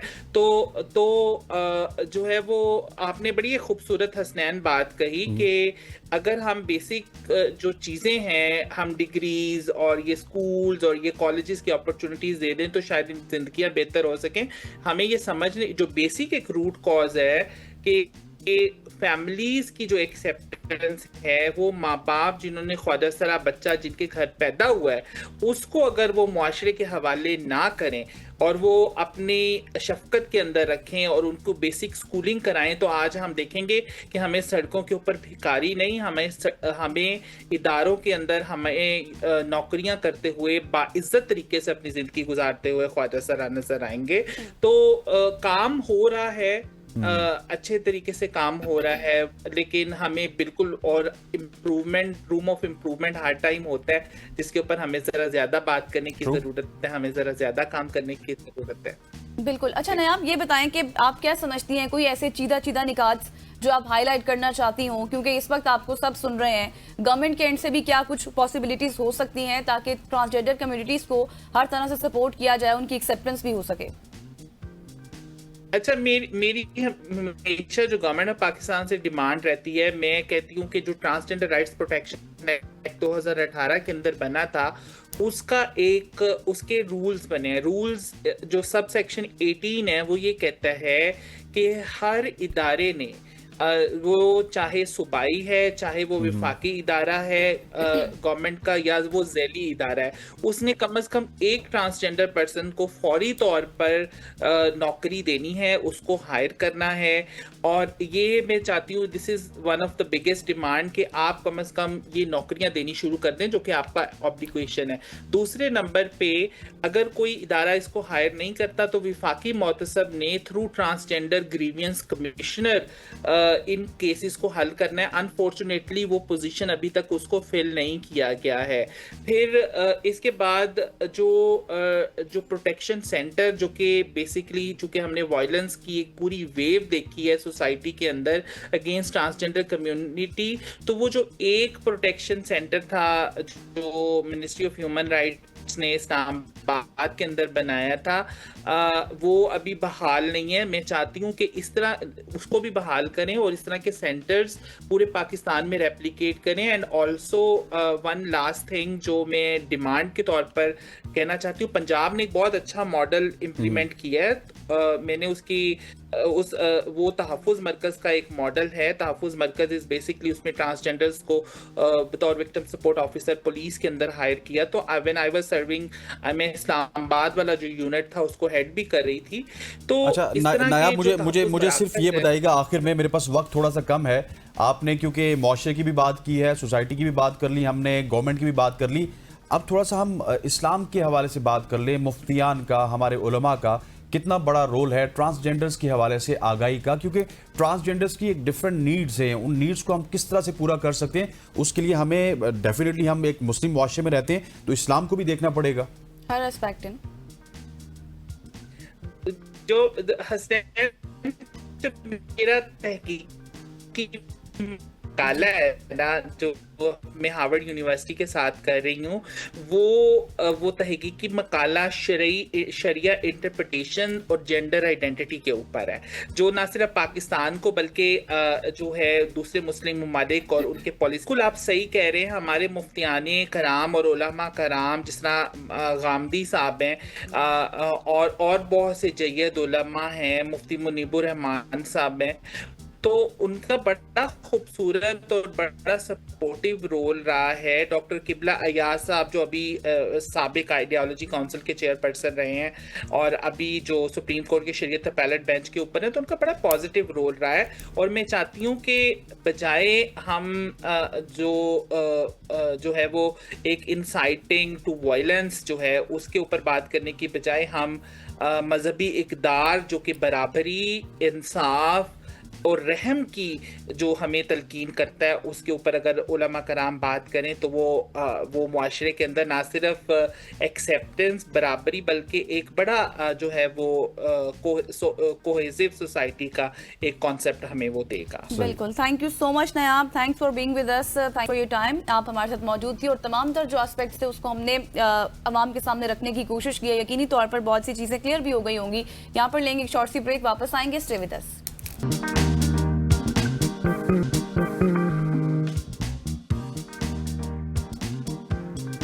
Welcome back. खवातीन, आज़ाद पाकिस्तान का मुस्तकबिल वाकई रोशन है और इसकी एक जिंदा मिसाल है 10 साल नहीं बल्कि 9 साल और 11 महीने इनकी उम्र है जागीर अली अकबर, जिन्होंने आईटी की दुनिया में सबको हैरान कर दिया। सिर्फ 9 बरस की उम्र में वेब डेवलपर बन जाना कोई मामूली बात नहीं होती, मगर इस नन्हे बच्चे ने अपनी सलाहियत और शौक से यह साबित कर दिया कि उम्र नहीं, जज्बा और लगन कामयाबी की असल कुंजी है। जागीर अली अकबर को पाकिस्तान का यंगेस्ट वेब डेवलपर भी कहा जाता है और उन्होंने 2026 को अपने हम उम्र तलबा के नाम करते हुए ईयर ऑफ यंग डेवलपर्स का नाम दिया है। आइए आज उन्हीं से बात करते हैं। आज हमारे साथ सैयद जागीर अली अकबर मौजूद हैं, साथ ही काशिफ इफ्तिखार भी हमारे साथ मौजूद है जो उनके मेंटोर हैं। तो जी, thank you so much for your time both of you. सबसे पहले तो जागीर आप ही मुझे बताएं, जाहिर है 9.5 मैं आपको कहूँगी ईयर्स, तो इसमें एक वेब डेवलपर बन जाना वाकई कमाल की बात है, बहुत बड़ी बात है। कब आपने ये स्टार्ट किया, कब आपने कंप्यूटर और फिर उसकी कोडिंग को सीखना शुरू किया, थोड़ा एक्सपीरियंस शेयर कीजिए। जब मैं काफी छोटा था तो मैंने बाबा को कहा था कि मुझे ना आप किसी आईटी कॉलेज में ना एडमिशन करवाएं। तो फिर पापा ने थोड़ी सी रिसर्च की तो ना उन्होंने देखा कि हम इसको कहते हैं brains group of IT colleges में, क्योंकि वो सबसे पुराना और सबसे नंबर 1 पे था। तो फिर मैंने वहां से अपना सब कुछ सीखा था, digital marketing, SEO, social media marketing and web development. That's very good. Kashif साहब, आपकी तरफ आऊंगा, आप इसके मेंटोर भी हैं, इसको गाइड भी करते हैं गाए बगाए। सो अरफा करीम का नाम तो सबने सुना है, उन्होंने भी बड़ी कम उम्री में पाकिस्तान का परचम सर बुलंद किया, पाकिस्तान का नाम उन्होंने आईटी की दुनिया में काफ़ी बुलंद किया। सो अब इस तरह के लोग, जागीर की तरह के जो बच्चे हैं, ये कितना ज़्यादा हौसला अफजा है हमारे इस पाकिस्तान के लिए और इस एआई के कल्चर में, आईटी की दुनिया में। ये आईटी की दुनिया में जी बिल्कुल आप सही कह रहे हैं। एक्चुअली देखें, हमारे पास टैलेंट बहुत ज्यादा है। हमारी रेटिंग ना इस वक्त जो दुनिया में हो रही है वो 3रे नंबर पर है। पाकिस्तान की यूथ 3रे नंबर पे आ रही है। रिसोर्सेज की कमी है, डायरेक्शंस की कमी है। हमें चाहिए कि जिस तरह हम लोग अवेयरनेस प्रोग्राम चलाते हैं, हमें वो चलाना चाहिए। आपके मुल्क में बहुत टैलेंट है, वो टैलेंट इंतजार कर रहा है कि हमें कोई पॉलिश करे। तो जब कोई हाथ ऐसा मिल जाता है या कि कोई बंदा किसी को पिक कर लेता है तो वो टैलेंट पॉलिश होता है। जैसे ये बच्चा पॉलिश हुआ, आपके सामने बैठा है, आप इसको क्वेश्चंस करें, ही डिड मार्वलस जॉब। अभी इसको 2 जॉब्स ऑफर हुई हैं, तो मैंने उसके फादर ने ये चीज डिसाइड की इस बच्चे के लिए कि अभी स्कूल भी जा रहा है, क्लास 4th का स्टूडेंट है, फिर इसने होमवर्क भी करना होता है, फिर शाम को आके पढ़ाई भी करता है। तो आईटी की ट्रेनिंग अभी ये मतलब इसकी अच्छा, इंक्यूबेशन सिस्टम चल रहा है। बिल्कुल। अच्छा, जागीर से बात करना चाहेंगे। जागीर बताएगा, उमूमन ये बात की जाती है कि tech is only for the grown ups ना, तो आपने ये टेक्नोलॉजी पर काम किया, कितनी वेबसाइट्स अभी तक आप बना चुके हैं? मैं यानी कि काफी सारी मैंने वेबसाइट्स बनाई हैं। मैंने एक एजुकेशन की बनाई है, मैंने एक आर्किटेक्चर की बनाई है, और भी अच्छा। काफी सारी मैंने बनाई है। मैंने एक अपनी वेबसाइट बनाई है क्योंकि मैं एक सीईओ हूँ जागीर वॉचेस का, जिसकी वेबसाइट मैं बना चुका हूँ और मैं उस कंपनी का सीईओ हूँ। इससे पहले मेरा जॉन परफ्यूम्स का था, मगर अब मैंने इसके साथ जागीर वॉचेस का भी शुरू किया है। ठीक। अच्छा काशिफ साहब, मुझे ये बताइएगा कि आपको तकरीबन इस जागीर की उम्र 4 या 5 बरस थी, आपको यह अंदाज़ा हो गया था कि ये बच्चा बहुत कुछ कर सकता है, तो इसने किया क्या था, किस तरह की चीज़ें वो कर रहा था कि आपने ये सोचा कि नहीं, इस सेक्टर में इसको लाया जाए तो ये बहुत बड़े बड़े काम कर सकता है? एक्चुअली सबसे पहले तो मैं खराज तहसीन पेश करूंगा इसके पेरेंट्स को, खासतौर पे इनके वालिद को। हमें ऐसे वालिद चाहिए, ऐसी सोच चाहिए जो अपने बच्चों के लिए ये डिसाइड करें कि इनको हमने किधर लेके जाना है। ये बच्चे हैं एक खाली यूएसबी की तरह जिसमें हम डाटा भरते हैं, और फिर वो डाटा जो भरा जाता है ना, वो फिर आगे सारी जिंदगी उसी के कमांड के तहत चलना है। तो ऐसे शऊर लेके आए पेरेंट्स के वो, क्योंकि ये तो देखें सबको पता है कि अगला दौर इस वक्त एआई का है, और हम इस वक्त एजेंटिक एआई में एंटर हो चुके हैं। अब आपका आईटी ही आईटी हो रहा है। आपके यूनिवर्सिटीज में एडमिशंस बीएस जिस प्रोग्राम्स में हो रहे हैं वो तमाम आईटी से जुड़े हुए हैं। तो ये चीजें देखते हुए ऐसे बच्चों को डायरेक्शन अगर दी जाए, और फिर हम बस ये समझ लें कि ये एक बच्चा नहीं, कितने बच्चे पैदा होंगे, और इसकी सोच है कि अल्फा करीम का ख्वाब पूरा करेगा। आगे इसने मैंने इसको करवाना है, अब डाटा साइंसेस एआई में लेके आना है, इसको एजेंटिक एआई हमने करवाना है। और चूंकि अभी ये काम तो कर ही रहा है माशाल्लाह, इसने बताया आपको किसने जागीर वॉचेस के नाम पे अपनी एक वेबसाइट जो है वो बनाई है, और उसकी अब ट्रेडिंग शुरू करेगा। अच्छा जागीर, बताएं कौन सी प्रोग्रामिंग लैंग्वेजेस आपने अभी तक सीख ली हैं, और आपको जॉब कौन सी ऑफर हुई जो आपके सर बात कर रहे थे पिछले सवाल से पहले? जी, मुझे CSS, HTML, जावास्क्रिप्ट आती है, और जो मुझे जॉब ऑफर्स आई हैं वो मुझे ऐसी हुई है कि सर ने कहा था कि आप कोई छोटा सा बिजनेस सेलेक्ट करें और उसकी आप लोग करें मार्केटिंग। मैंने ऐसे ही किया जिस तरह सर ने कहा था, बिना बूस्ट लगाए मुझे 2 से ज्यादा बल्कि 3 जॉब ऑफर्स मुझे ऑर्गेनिकली अच्छा, बिना कोई बूस्ट लगाए। सो इफ्तिखार साहब, क्योंकि आप एक काशिफ साहब एक इंस्टीट्यूट भी चलाते हैं, सो आपने जागीर में और अपने दूसरे जो बच्चे हैं वो उनकी उम्र भी इतनी होगी, उनमें क्या डिफरेंस पाया है और उनको किस तरह से आप जागीर की मिसाल देते ताकि वो भी स्टेप अप हों?